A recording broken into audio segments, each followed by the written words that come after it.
Bonjour à tous, bonjour à toutes. Vous êtes sur la chaîne Réussir Finance. Dans cette nouvelle série, nous allons essayer de déterminer si l'entreprise présentée n'est finalement pas trop belle, trop chère.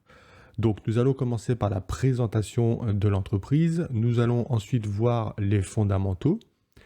Et derrière, nous ferons également une analyse technique pour déterminer si on est à un bon prix et sinon, quels sont les points d'entrée et les points de sortie.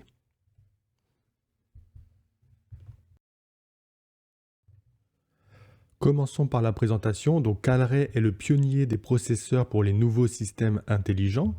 Donc, véritable percée technologique, les processeurs intelligents ont la capacité d'analyser à la volée et de manière intelligente une très grande quantité d'informations, de prendre des décisions et d'interagir en temps réel avec le monde extérieur.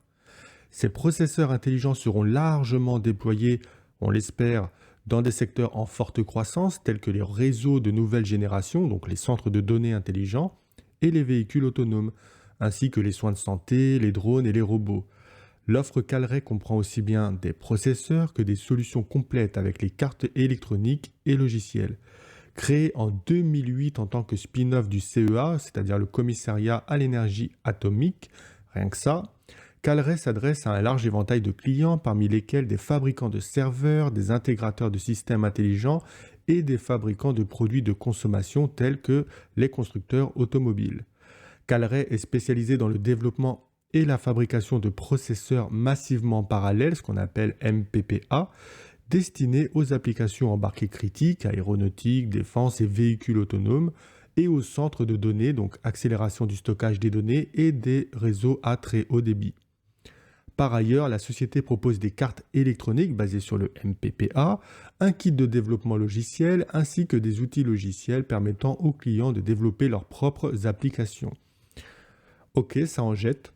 A priori, ils sont que sur des secteurs en plus, ils se positionnent sur des secteurs qui sont vraiment l'avenir, sur lesquels ça va être littéralement déterminant et sur lesquels il va falloir un véritable savoir-faire. Donc jusqu'à là, effectivement, ça paraît extrêmement prometteur.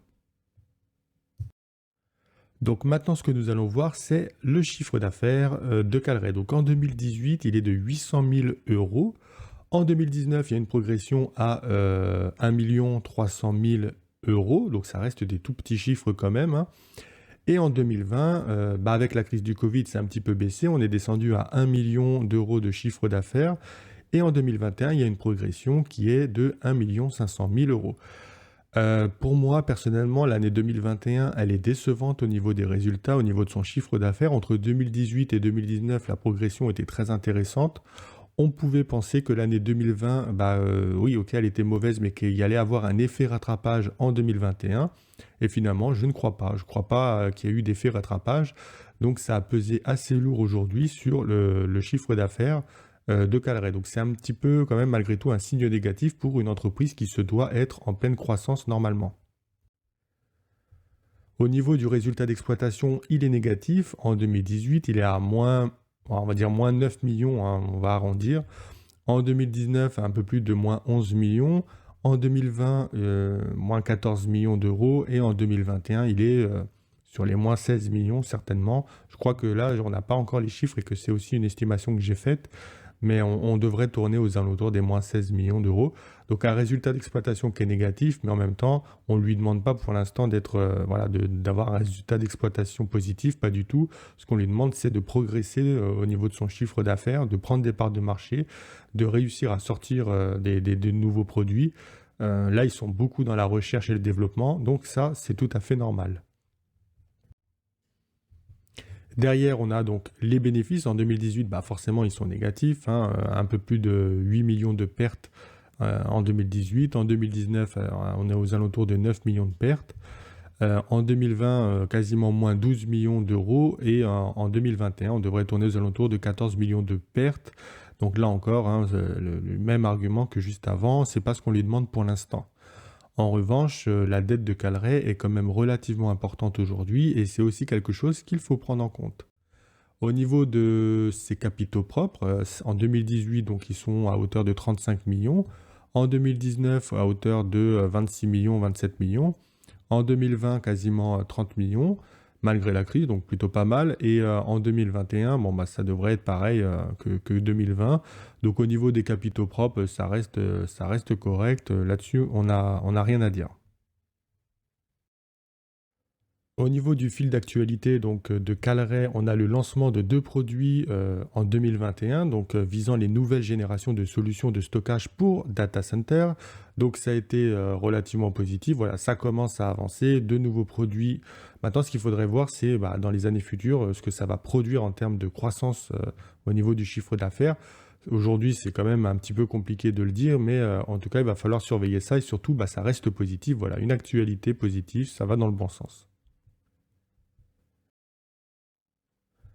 Nous avons également l'entrée en négociation exclusive pour l'acquisition d'Arcapix, leader dans les solutions de stockage pour les applications de calcul intensif. Donc ça, c'est une bonne nouvelle a priori. Moi, je reste assez méfiant parce que, comme je l'ai dit auparavant, j'estime que la dette de Calray aujourd'hui est quand même assez importante. Donc, il va falloir voir ce que Arcapix va apporter en termes de revenus futurs et également du coup le comparer au prix d'acquisition. Voilà, quand on aura plus d'informations dessus, faudra regarder un petit peu de tout ça, voilà. Mais en tout cas, c'est encore positif et on espère donc que Calray va réussir à, voilà, à aller de l'avant, à progresser grâce à cette acquisition si jamais ça se fait, en espérant au bon prix. On a également donc Calray qui parle d'un objectif de 20 millions d'euros de chiffre d'affaires cumulé en 2022.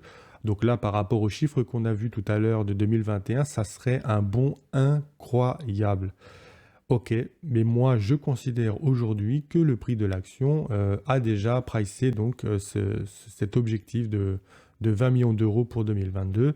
Et je considère aujourd'hui que c'est pas parce que en 2022 on aura un chiffre d'affaires qui aura été multiplié par 5, 6, 10, 15, peu importe, et ben finalement l'action ne fera pas x5, x10, x15. Je pense que tout le monde est déjà au courant de tout ça et que au niveau du prix de l'action, eh ben voilà, c'est relativement pricé. Maintenant, ce qui va pouvoir bouger au niveau du prix de l'action, bah, ça va être également de voir à quel prix Arcapix va être pris. Parce que là, cet objectif, c'est avec l'acquisition d'Arcapix, hein. Donc là, nous allons faire l'analyse technique de Calray. Donc moi, j'ai dit quand même beaucoup de choses auparavant. J'estime que les fondamentaux sont pas mauvais, mais que je suis un petit peu déçu donc de la progression en 2021 de Calray. J'ai également dit que voilà, Arcapix, c'est cool l'acquisition, mais qu'il va falloir faire attention donc à son coût d'acquisition. Donc pour l'instant, je suis quand même relativement mitigé, notamment parce que Calray est endetté. Et donc, je pense aujourd'hui que le prix de l'action est un petit peu trop cher et je vais vous expliquer aussi pourquoi je pense que la tendance est baissière. Déjà, on a eu un canal haussier qui s'était dessiné en 2019-2021. Ça a été cassé par le haut en 2021 avec des volumes relativement très importants. Là, ce qu'on peut voir, on est un petit peu plus proche, c'est que voilà, il y a beaucoup de personnes donc ont acheté Calray entre 40 et 52 euros. Ils se sont fait avoir beaucoup trop cher. Donc la majorité des personnes ont acheté Calray de manière trop chère. On a une résistance qui s'est mise en place sur une tendance baissière. Et donc là, c'est déjà un peu plus compliqué pour espérer un rebond de l'action. Donc, quand on dézoome un petit peu, la résistance en fait du canal haussier qui s'était dessiné en 2019 et 2021 avait été testée. Voilà, c'était peut-être éventuellement en train de se transformer en support. Malheureusement, au cours de l'année 2021, on voit que ça a réintégré donc le canal haussier de 2019-2021. Notamment ici, on le voit que ça lui a redonné du poids parce que cette résistance, elle a servi voilà, de point de résistance donc, et le prix en fait a rechuté en allant tester les 35 euros de cette résistance. On a en plus de ça la résistance du canal baissier qui est en train de se mettre en place. Donc nous avons deux résistances, donc c'est très très fort au niveau technique, hein. Ça veut dire que le prix a vraiment il y a beaucoup d'efforts à faire si vous voulez pour casser cette résistance. Je dis, moi, personnellement, que le titre est trop cher, mais que en fonction du coût d'acquisition d'Arcapex, ça peut exploser à la hausse. Si on arrive à casser ces deux résistances, le prix de l'action peut s'envoler assez haut et de manière très forte. Donc il va falloir surveiller ça de très très près, mais en tout cas aujourd'hui, ce qu'on peut voir, c'est que c'est quand même très compliqué. On a une baisse de 38% par rapport au dernier plus haut. On a en plus de ça donc ce canal haussier qui fait son travail hein, malgré tout. Voilà, on voit que ça a déjà rebondi sur le support. Mais malgré tout, malheureusement, je pense que là, il y a une pression entre la tendance baissière qui s'est dessinée depuis 2021 et ce canal haussier. Moi, je pense que ça va casser par le bas. Voilà, je pense que la tendance baissière est trop forte, qu'on a trop de raisons de penser que le prix de l'action aujourd'hui est trop cher payé par rapport aux revenus futurs, même avec Arcapix. Dans un premier temps, en tout cas à court terme, ça ne va pas amener des revenus supplémentaires. Et donc, voilà, ça va être vraiment très compliqué aujourd'hui d'investir dans Calray. Il y a beaucoup de bonnes choses, c'est une très belle entreprise, mais je ne pense pas que ce soit un bon prix aujourd'hui. Et maintenant, je vous pose la question, vous, est-ce que vous pensez que finalement, comme moi, l'action est trop chère ou alors est-ce que c'est une bonne affaire? À vous de me le dire. Et sur ce, je vous souhaite une bonne fin de semaine et à bientôt pour de nouvelles vidéos.